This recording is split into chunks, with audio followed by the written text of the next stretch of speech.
harusnya ya diundang atau tidak diundang pada saat acara-acara kabupaten ketua PD itu datang ke pondok atau ke madrasah tarbiyah Islamiyah. Syarat besok ini kepemimpinan ketua PD Perti Sumatera Barat mewakafkan waktunya, tenaganya, pikirannya untuk membesarkan tarbiyah Islamiyah Perti. Sebuah otokritik kita untuk kita sadari, mumpung lagi mau melaksanakan musyawarah daerah, supaya jangan sampai khususnya di Sumatera Barat ini, supaya jangan sampai orang tua kehilangan tongkat dua kaki. Saya memang mewakafkan diri saya, waktu saya untuk membesarkan tarbiyah. Ya.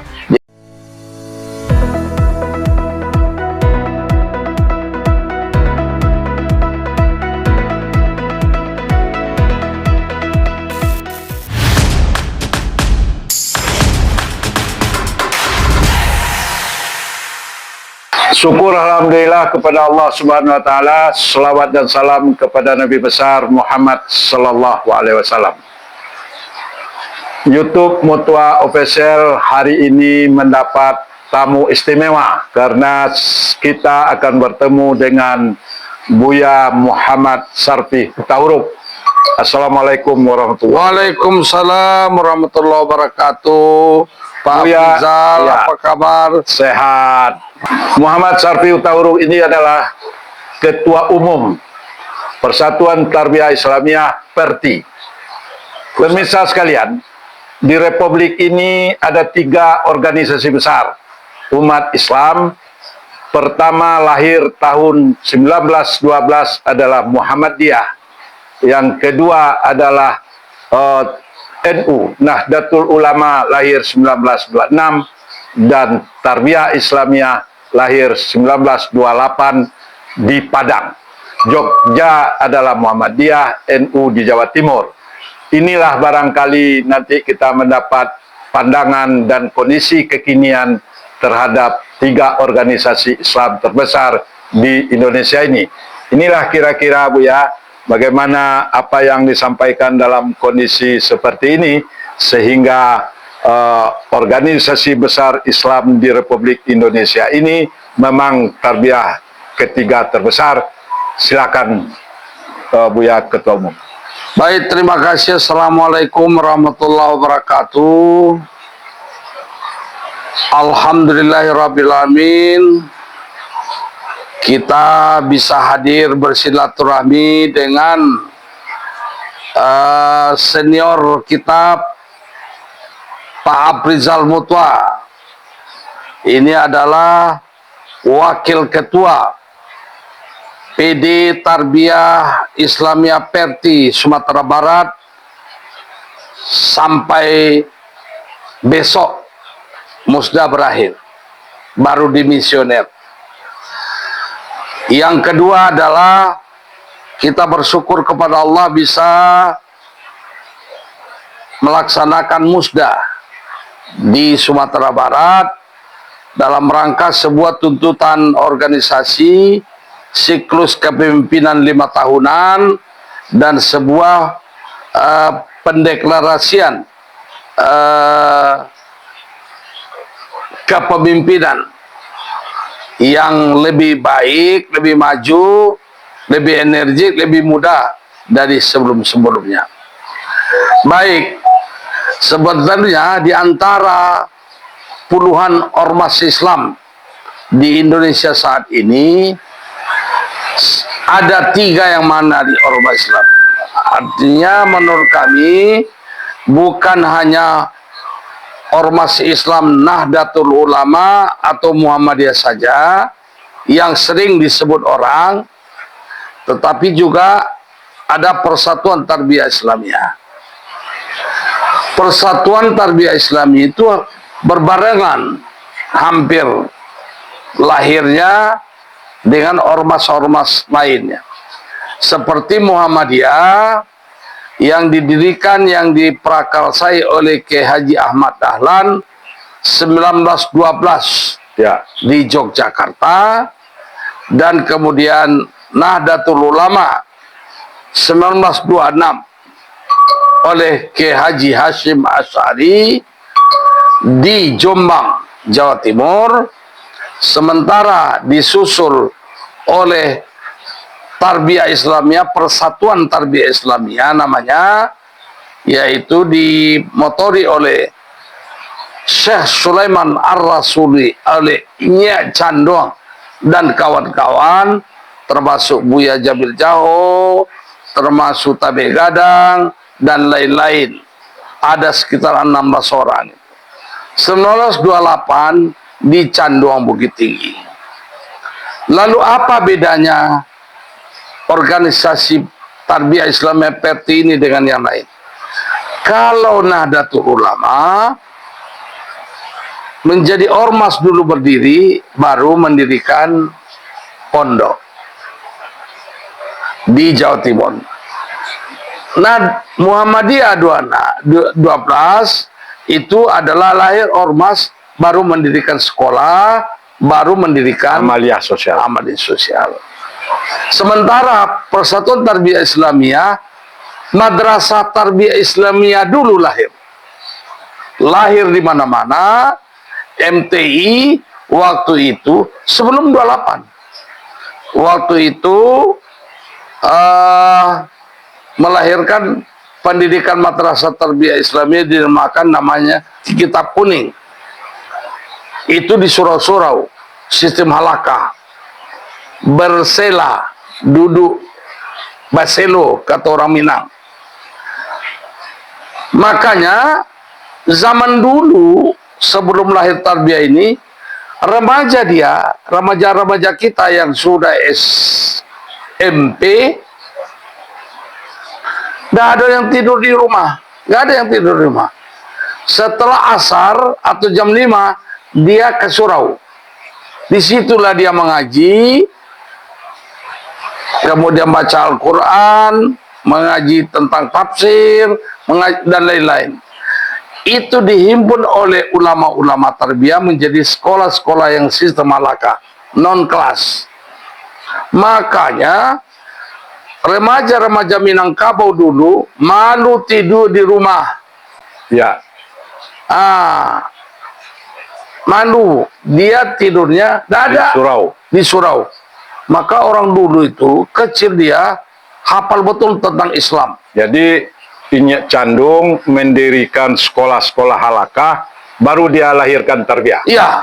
Setelah banyak ini, ada yang di Kamang, ada yang di Solo, ada yang di Maninjau, Malalo, ada yang di Malalo, ada yang di Pasaman, ada yang di Payakumbuh. Setelah ini, kenapa kita tidak melahirkan sebuah organisasi? Puncaknya 1928 disepakati deklarasi lahirnya Persatuan Tarbiyah Islamiyah. Makanya saya heran waktu saya ke Aceh, ke pondok terbesar di Aceh itu namanya Kerengkale, Tuan Guru Tengku Haji Syekh Kerengkale. Itu 1897 didirikannya pondok itu. Ya, ya. Berarti sebelum tarbiyah ada 1928 itu, dan dia ketua Perti pertama di Aceh. Saya udah lihat.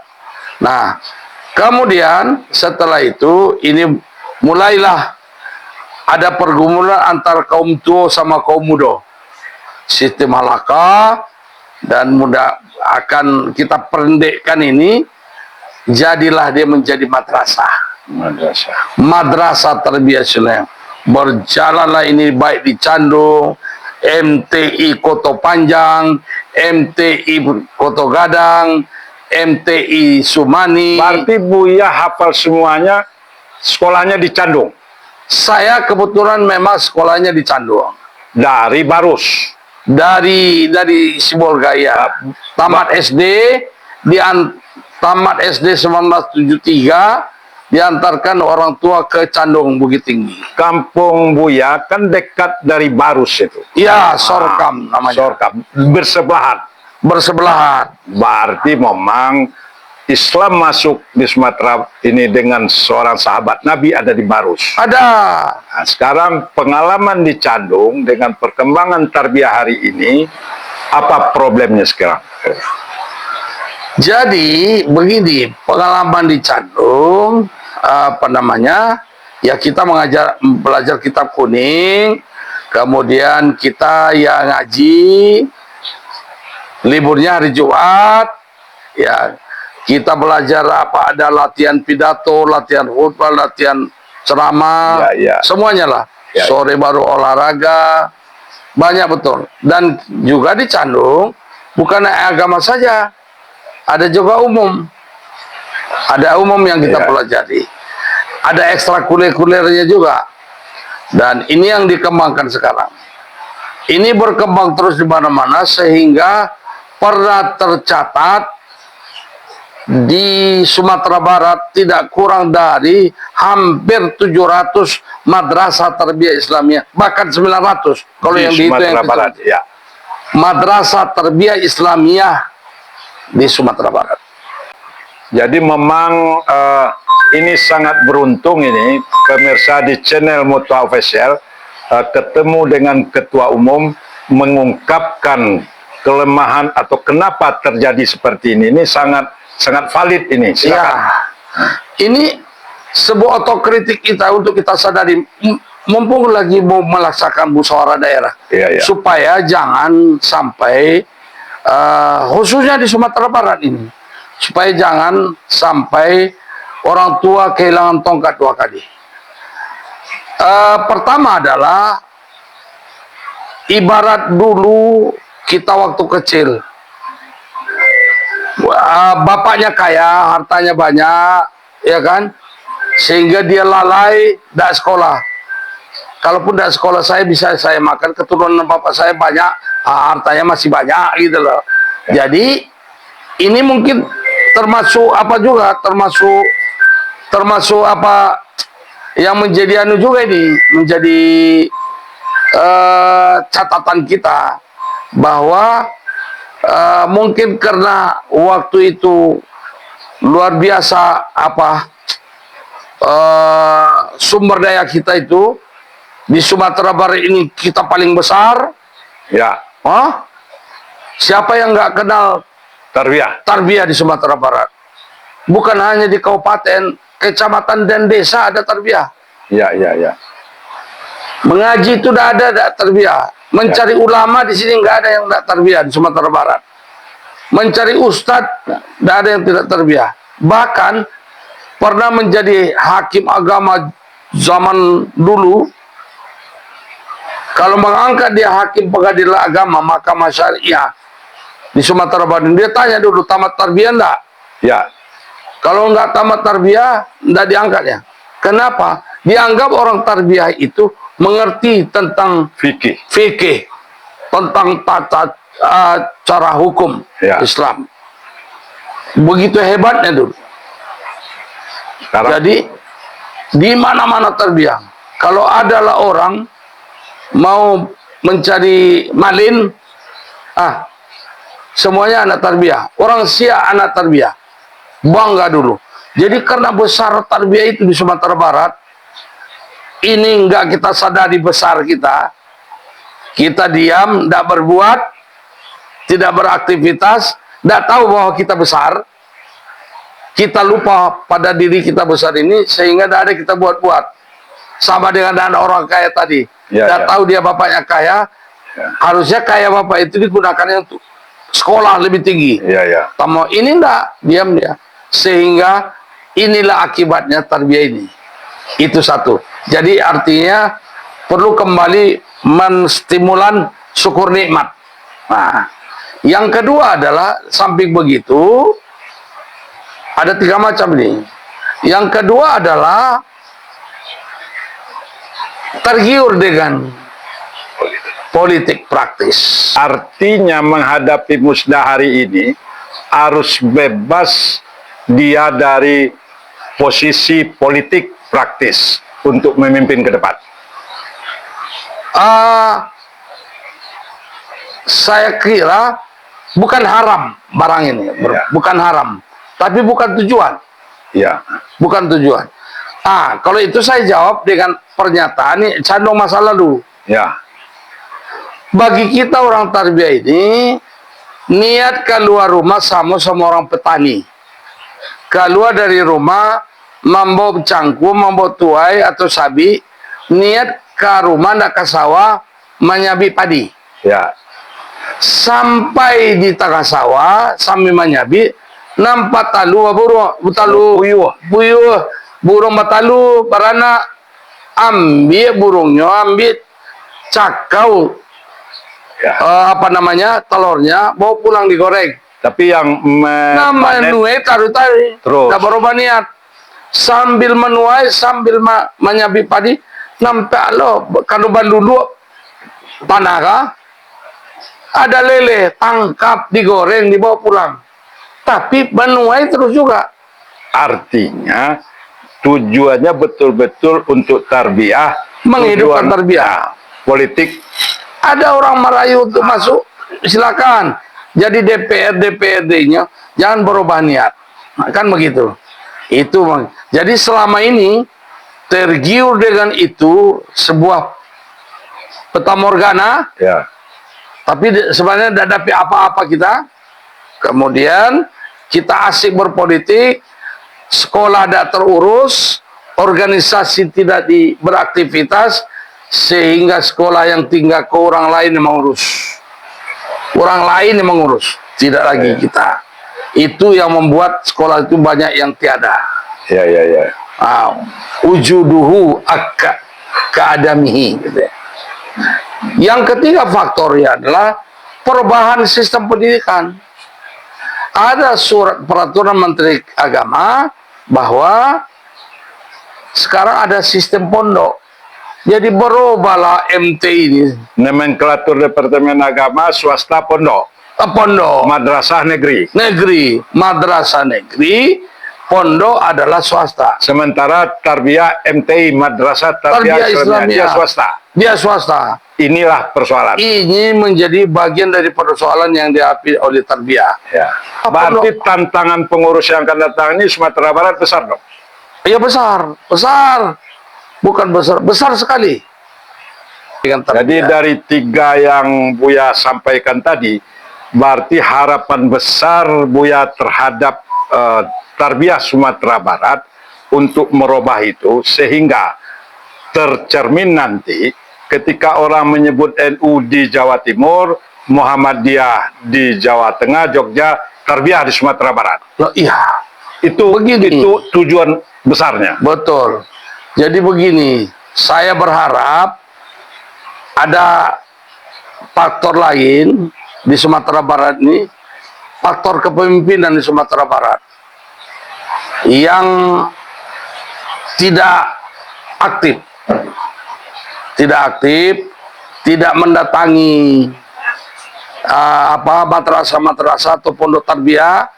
Jadi sehingga antara roh kebatinan antara madrasah dengan organisasi itu tidak terjalin. Ini makanya periode kami, setiap saya ke daerah selalu saya mengunjungi madrasah tarbiyah Islamiyah. Apalagi setiap ada undangan harus diupayakan datang. Harusnya ya, diundang atau tidak diundang, pada saat acara-acara kabupaten ketua PD itu datang ke pondok atau ke madrasah tarbiyah Islamiyah. Berarti memang dibutuhkan seorang figur atau pengurus yang punya waktu. Harus syarat besok ini kepemimpinan ketua PD Sumatera Barat mewakafkan waktunya, tenaganya, pikirannya untuk membesarkan tarbiyah Islamiyah PERTI, termasuk di dalamnya pendidikan. Kalau tidak, kalau orang menyebut Jawa Timur NU, itu di Jawa Timur itu. Kalau orang menyebut Muhammadiyah Jogja. kan tidak mungkin pula tarbiyah Islamiyah lebih besar di Jogja daripada Muhammadiyah. Iya. Nah itu tidak mungkin. Ya, maka Tidak mungkin pula tarbiyah Islamiyah atau organisasi apa besar di Jawa Timur Ya. dibandingkan di NU. Tidak mungkin.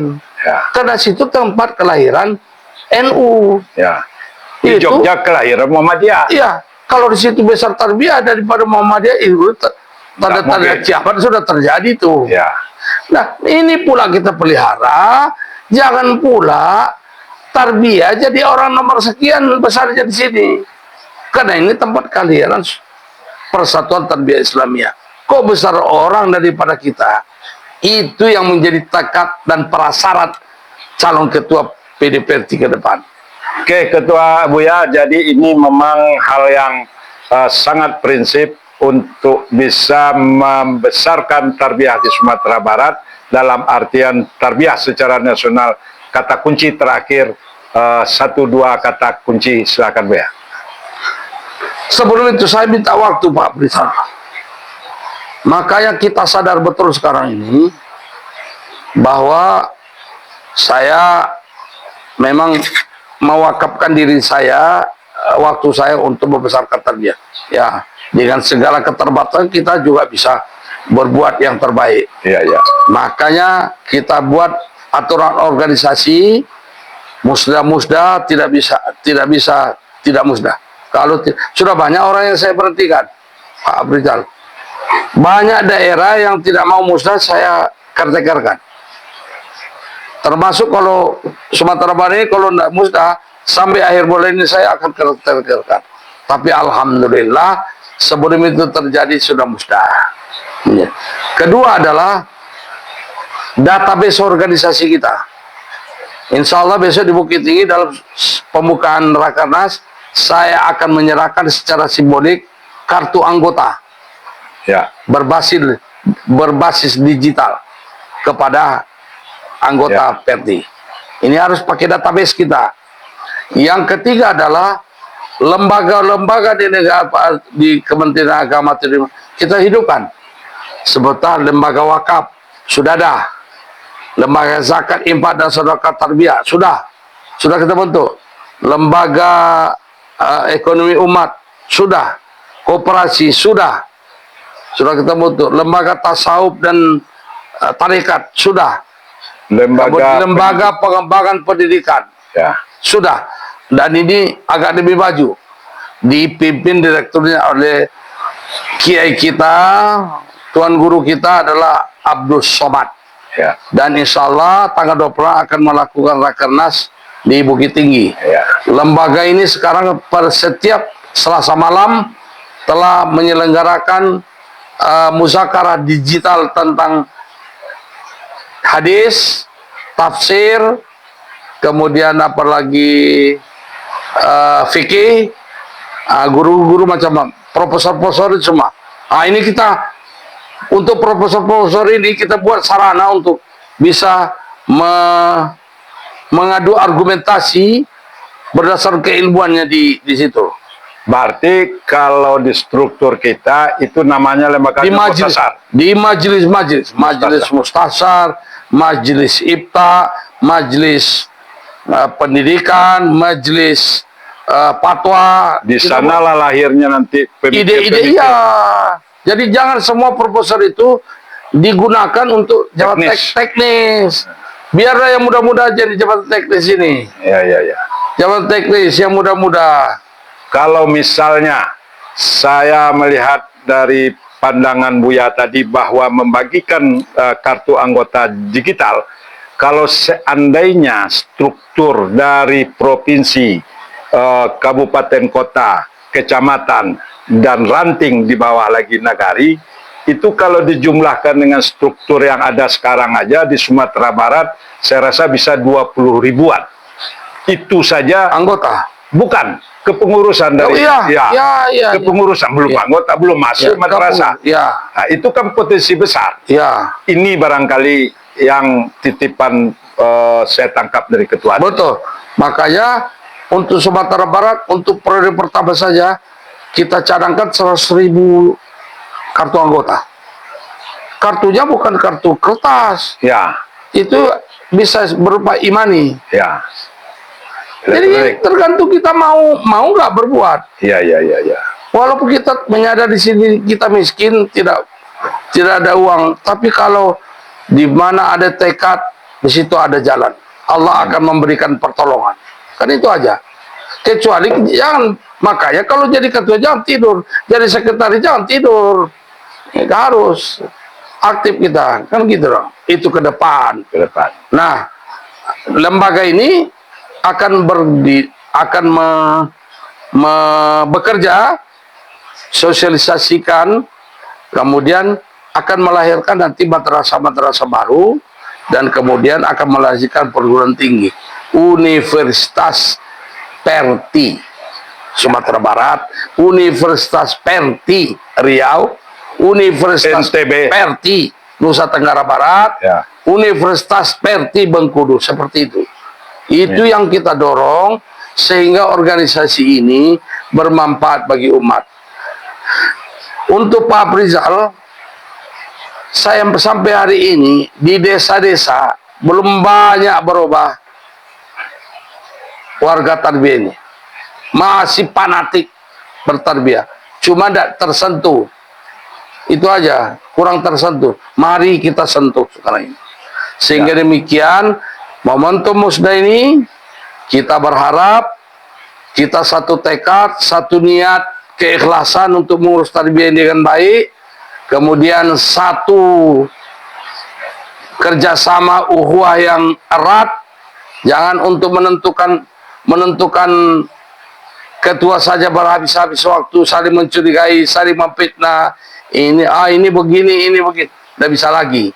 Mari kita luruskan tekad, kita luruskan niat kita untuk mengurus persatuan tarbiyah Islamiyah dengan sebaik-baiknya. Insya Allah. Insya Allah. Demikian pemirsa sekalian dan teman-teman serta buya-buya di channel Mutua Official, dialog kita bersama Ketua Umum Pengurus Pusat Tarbiyah Islamiyah Perti Muhammad Sarfi Hutahuruk sebagai sebuah role model kekinian dalam kepemimpinan tingkat nasional.